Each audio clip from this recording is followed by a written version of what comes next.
Hello, this video is going to be about YMAX, stock ticker YMAX, and where the stock could go into the future. Now, I've been harping video after video about where YMAX could go for the past, 2 weeks? Starting with this big red candle, following by this is the July move, 2024, and if we transpose it forward, we get our price targets of YMAX 1441 and YMAX 1246. Now, in a previous video, I stand by my decision to dollar cost average at around 1441. In fact, I bought my dividend worth of YMAX, I bought my dividend worth of YMAX on that day, on Thursday when they pay. I gosh darn buy. I was able to buy 17 shares. And what's my price that I paid for? $14.42. So I even paid over the amount where I suggested others to potentially dollar cost average. So that's my current position on YMAX. So I'm invested in YMAX. So I would typically want to know where the stock could go into the future, whether it's 0 or to infinity and beyond. Okay, so using my indicator that I created, which is simply a conglomerate of money flow index, RSIs, and stochastic. It's a stochastic, it's a money flow index, and it's an RSI. That's all it is. There's no genius invention that I'm inventing. It's just use the indicator as you wish. Okay, so anyway, this is the first time in YMAX history I see a green bar on the weekly chart on this indicator, which means take profit or buy. So it's technically at a buy. The RSI is way outside the Bollinger Band on the indicator. Everything's screaming to buy.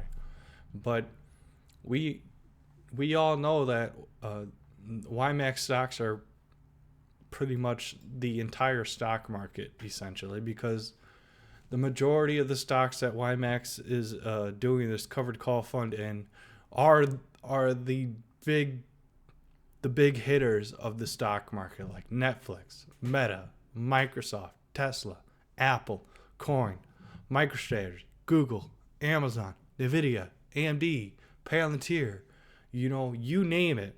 All right, the big dogs. Okay, so where could the big dogs be going into the future? Well, let's first talk about this July move in the overall market.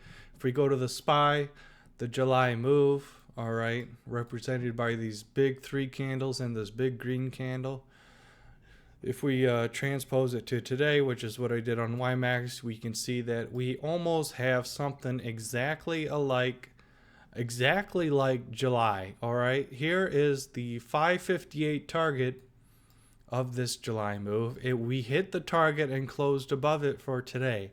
Now this is a weekly candle chart, so if we wanted a green candle like that, we need to start recovering some of the rest of the week into what? 576 is the first 3-week close. So the first 3 weeks exceeded the July move, and now we're on the 4th week of this move.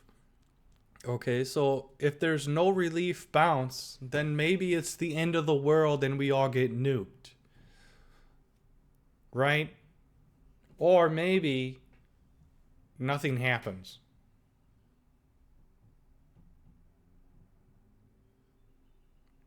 Right? Okay, so there's a bunch of other lines that we could consider. All right, so I put up the Trump presidency, his box, and the Biden presidency, his box. Now, in a good economy, you want people spending money. All right, now if you're buying stocks, are you spending money on the economy? Not necessarily. It's an investment. Okay, so if you're selling stocks, you're taking cash. What are you going to do with that cash? Are you going to sit on it until the stocks get lower? or are you going to spend the money in the economy? All right. So it's kind of like an open door to sell stocks at the high and spend it on the economy. So let's go rewind time. Okay, so Trump was elected at the peak of the stock market, and the stocks went up. Okay, fast forward to Biden. Biden was elected at the top of the stock market, and the stocks went up. Trump was reelected again at the top of the stock market, and the stocks go down. So apparently stocks don't always go up. Fancy that. I did not know. A new revelation has been brought upon the world. Stocks don't always go up. The universe is going to collapse. It's the end of the world as we freaking know it. All right. Let's talk about the indicators while we're here. The money flow index has never been this low.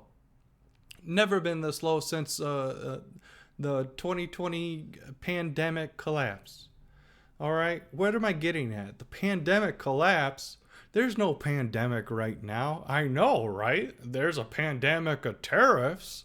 Well, Canada is simply putting tariffs on America simply because they feel like they're disrespected. All right, so first of all, Trump put tariffs on Canada stating equal trade. All right, so what does Canada do? Canada retaliates and says, we're going to put on these tariffs until we're respected by Donald Trump. Okay. Now we know they're just jerking off to the north of us because you know what? Donald Trump simply said he wanted fair trade. Did he say, I want the respect of Canadians? That's why I'm placing these tariffs on them? No. He said he wanted a gosh darn fair trade. So now Canada refusing to come to the table to talk about fair trade, they just decide to put up their dukes and start jerking off and placing tariffs back onto America, saying we're being disrespected up here. Durr. Oh my God. It's a pissing match. Canada is just trying to piss all over Americans. And not only that, Doug Ford is going to cut the electricity off to Americans. That's practically an act of fucking war. All right? They're literally going to war over a fair trade. Trying to do a fair trade deal. Literally going to war. Okay, so what Trudeau quotes Putin and says, Putin wants this tariff war. So you know what I'm going to do? I'm going to enter the tariff war. So that means Putin's probably a Russian puppet. All right?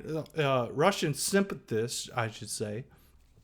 And then the Carney guy, he says we're going to continue these tariffs until we get respect. We're talking about trade. It's not a pissing match. We're fair trade. All right. None of it makes sense. Anyway, so if we go back into Biden, there's obvious whatchamacallit. Cup and handle. Well, the cup and handle targets SPY 540. SPY 540 is much below where we are today. All right, we are only at 560 post market. So another $20 on the SPY, give or take. That might take YMAX down to the $12.50 that I've been targeting for a while now. All right, this SPY 540 is going to... Okay, so what happened in July? I don't even know if I talked about it. Kamala Harris started running in July for president. Okay, what did stocks do during July? They crashed even further. Okay, so Kamala Harris running for president did not save the stock market. I don't know why everyone's going to be saying in the next week, I guarantee you, Kamala Harris wanting to cross the stock market. She already did crash the stock market back when she started running in July. All right? It doesn't take a rocket science to see any of this. Okay. And then this video obviously is not a predicting video. Okay, if you want a predicting video that tells you everything, that he predicted everything, go type in Ron Walker in your goddamn YouTube chat. Okay, a YouTube search. Okay, this guy every video in the first 5 minutes, I guarantee you, he'll tell you that his indicators predicted everything, okay? He's even got a sister channel called the Doctor of Pump and Dump. This guy is absolutely ridiculous. And he says the same gosh darn thing. My indicators predicted this, okay? He should be a goddamn millionaire by now if with all his goddamn indicators. Okay, where am I getting at? Back to YMAX. Okay, is there a pandemic? No. Is there a recession on the horizon? Oh my God, yes, right? So this should be good for Netflix, all right? Why did Netflix crash in 2022? All right, 2022. Look at this movement. All right, the end of 2021 into 2022, a horrific crash. It's not even a pandemic. What was their excuse?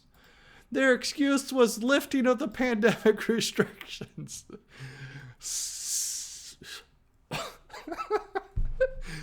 Someone make it make sense. Someone make it make sense. Okay, so here we are. I made the boxes in the forward. I want to see a bounce to 910 this week. I don't give a shit. 910 or bust. Here's the moving average at 900.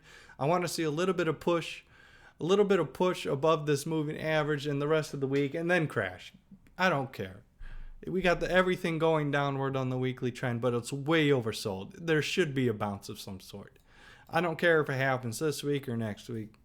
Give me a gosh darn bounce. Same with AMD. AMD has never been this low on the stochastics.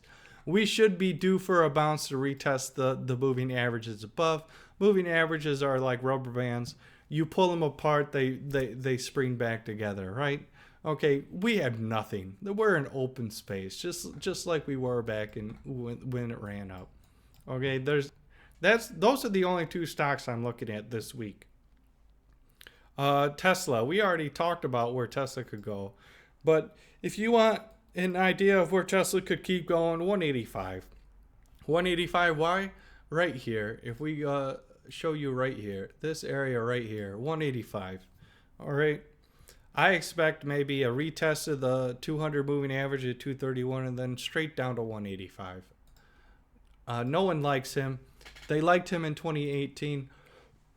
Excuse me. I need some water before I get banned from that little Egyptian boy's live video every fucking day for suggesting when he sounds like me with a raspy voice to get him water. What a weird Egyptian boy thing to do. Tesla is incredibly important for the future of sustainability, transport, and energy generation. The fundamental purpose, the fundamental good that Tesla provides is accelerating the advent of sustainable transport and energy production. Electric vehicles reduce the emissions that contribute to climate change. November 2018. They loved the guy. All right? And if you go to the stock, when did the stock start selling off? The stock started selling off near 2022. When? When the mandate for California went into effect. I need some water. I'm sorry. I should ban every single one of you who suggests to get me some water. If we rewind at Tesla, they bought the hype and sold the news. They bought the hype into the EV mandate, and then they sold the EV mandate news. Isn't that just peachy? The Tesla saving the world, but yeah, when he buys Twitter, yeah, but when he supports Trump, yeah, nothing makes sense. No one can make it sense. Bitcoin, I don't give a shit. It's a magical coin that uses three times the electricity of a household family in America, making essentially supporting a family in America cheaper than mining Bitcoin. Make it make sense. Anyway, I thought it was going to it did. I thought it was going to fail 84K, bounce into this here's the failure of 84K right here. Failure of 84K. Bounce into 80 and 81K and go through some EMAs. Well, it failed the EMAs right here, okay? Nothing you could do about that. Nothing you can do about that. Okay, now we're back at the 80K. It retested 80K, failed, and who knows what it's going to be doing in the future. I really don't care.